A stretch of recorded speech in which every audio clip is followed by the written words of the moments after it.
So what if I told you that the first Roman emperor was actually not Julius Caesar, but instead his nephew?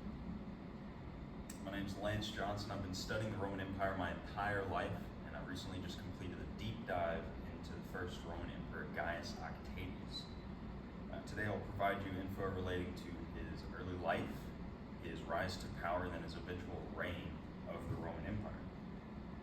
Tranquillus Suetonius, in the book The Life of Augustus, tells us that Gaius Octavius was born on the 9th day before the calends of October in the consulship of Marcus Tillarius and Gaius Antonius, which translates to about September 23rd, 63 BCE. He was born in the Ox Heads of the Palatine quarter of Rome to his father, also named Gaius Octavius. His father actually participated in fighting against the rebellion of Spartacus, the slave revolt that happened in Rome. His mother, Attia, was the niece of Julius Caesar, and he had two sisters from two different mothers, the elder Octavia and the younger Octavia. His father died when he was about the age of 4. An article in Torch magazine titled The Life and Times of the Other Caesar, written by Zerbian Josephs, tells us that Augustus moved from the lower quarter of the Palatine to the top of Palatine Hill. This would have made him rub shoulders and be neighbors with the actual elite of the Roman society.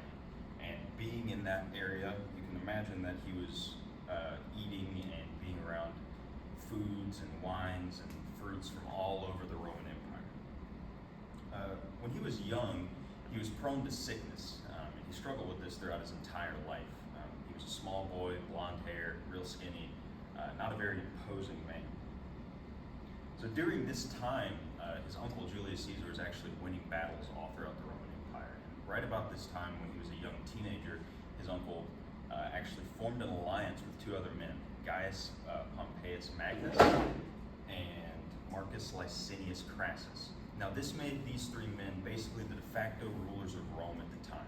They didn't have any real power from the Senate, but they controlled all the armies, so they're basically, the rulers.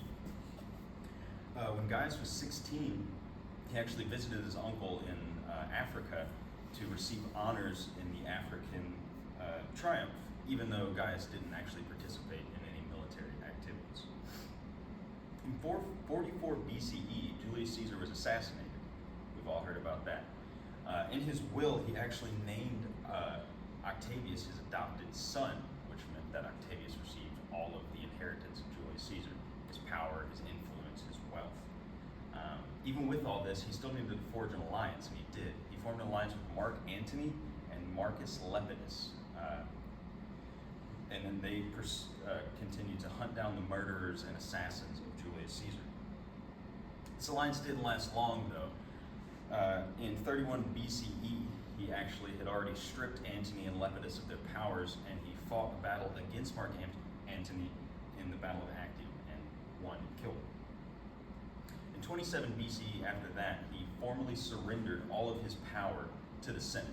Now, this wasn't a real surrender. This was actually just a ruse to allow the Senate to look like they had power and say that they had returned to the Republic from the times of Caesar. After this, he took the name Augustus, meaning sacred or revered. We also know this as the name of the 8th month of the year, August. He also took the title of Imperator. This was a title to show his power in the military, but in truth, he was Emperor of Rome in everything but name. According to the article, Augustus' advisors and the Senate, published in Nimezine magazine by Mads Orving Lindholmer, Augustus would often allow the Senate to come to a conclusion after its arguments and before he would make his opinion known. Now, this opinion would not just be an opinion, it would be the rule of law that they would follow, but it allowed the Senate to maintain face and kind of perceived rule of power. He soon enlisted his childhood friend Marcus Agrippa to be his enforcer. This allowed Augustus to focus more on building projects, not so much the day-to-day military aspects. These projects, like the aqueducts and temples, some still stand in Rome today. After this, he was awarded the title Patriae pater, or the father of the country. His rule was actually known as the Pax Romana, that means the peace of Rome, because at this point, most of the large-scale conflicts in Rome had mainly been done away with. He was providing free grain to the citizens to keep them fed and happy.